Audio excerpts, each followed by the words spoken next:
je vous le dis avec gravité et sincérité, le moment est venu de vous souvenir et de vous rendre compte que votre engagement vous lie au peuple, et non à un pouvoir. N'oubliez pas que le chef des armées a lui-même un chef, le peuple. Ne soyez pas le dernier rempart d'un régime usé. Soyez les premiers bâtisseurs d'un Togo nouveau, écrit ce jeudi 12 juin Madame Essosima Marguerite Niakad, ancien ministre des Armées aux forces armées togolaises.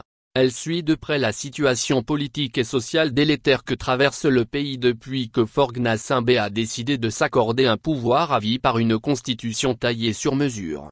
Après 2 tribunes remarquables et objectives, la première faisant le bilan désastreux du règne de Faure Gnassingbé et la deuxième appelant à la libération des prisonniers politiques, Madame Essosima Marguerite Niakad vient de lancer un vibrant appel à l'institution principale sur laquelle s'appuie le régime RPT-Unir pour opprimer le peuple togolais, les forces de défense et de sécurité que sont la police, la gendarmerie et l'armée.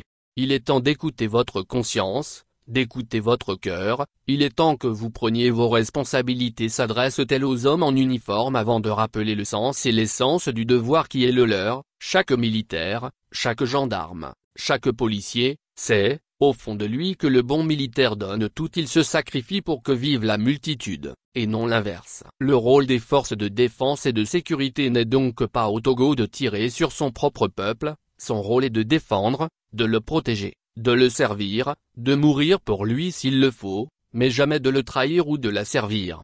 Cette sortie médiatique de Madame Niakad empreinte d'une solennité à l'image de la gravité de la répression du week-end dernier est d'autant plus importante qu'elle est destinée à un corps qu'elle a eu à diriger très récemment. Il s'agit par conséquent d'une institution dont elle connaît les réalités. Elle sait que c'est par contrainte qu'il leur arrive de réprimer les manifestants. C'est donc avec pertinence qu'elle rappelle aux militaires leur honneur d'antan qui s'est malheureusement effrité et a laissé place aujourd'hui à un sentiment de méfiance et de dédain de la part du civil.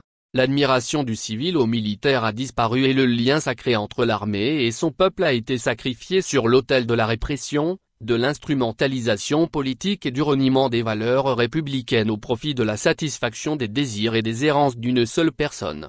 Qui est cette personne? Vous le connaissez, nous le connaissons tous, écrit-elle avant d'ajouter, force de défense et de sécurité. Sachez que votre vie a trop de valeur pour l'offrir à un seul homme. Votre vie est trop précieuse pour la sacrifier au service de la violence contre vos propres frères et sœurs. Il est temps d'écrire votre part de l'histoire et en lettres d'or dans les cœurs de chaque Togolaise et chaque Togolais. Réveillez-vous, l'histoire vous sera reconnaissante. Pour ceux des forces de défense et de sécurité qui n'ont pas encore conscience de la réalité sociale du Togo, Madame Niakad rappelle ceci, aucun militaire, aucun gendarme et aucun policier ne peut dormir tranquille quand le peuple a faim. Aucune caserne ne peut être un havre de paix pendant que les marchés, les villages, les quartiers pleurent et sombrent dans la désolation et dans la misère. L'ancienne ministre des Armées souligne que son appel n'est pas celui de trahir la République, mais plutôt un appel à la défendre, celui de refuser d'être l'arme d'une dictature. Et de préciser aux hommes et femmes en uniforme qu'elle a eu l'honneur de diriger que l'ennemi du Togo n'est aucunement dans les rues mais plutôt dans les palais où l'on confisque le pouvoir, dans les couloirs où l'on méprise la souffrance et la misère du peuple. Force de défense et de sécurité, depuis trop longtemps, le pouvoir en place vous a utilisé non comme un bouclier pour le peuple, mais comme un instrument de sa domination. Trop souvent, des ordres iniques ont transformé des fils et filles de ce pays en ennemis de leur propre peuple. Trop souvent, des mains armées ont frappé des civils sans armes. Madame Marguerite Niakad n'a pas manqué d'interpeller les anciens combattants afin que ceux-ci sortent de leur silence et de leur léthargie. Puisque Faure Gnassingbé s'emploie à s'exhiber aux côtés des forces de défense qui font face aux menaces terroristes au nord du pays, son ancienne ministre avec qui il était très lié rappelle que l'ennemi n'est pas seulement le terrorisme aux frontières.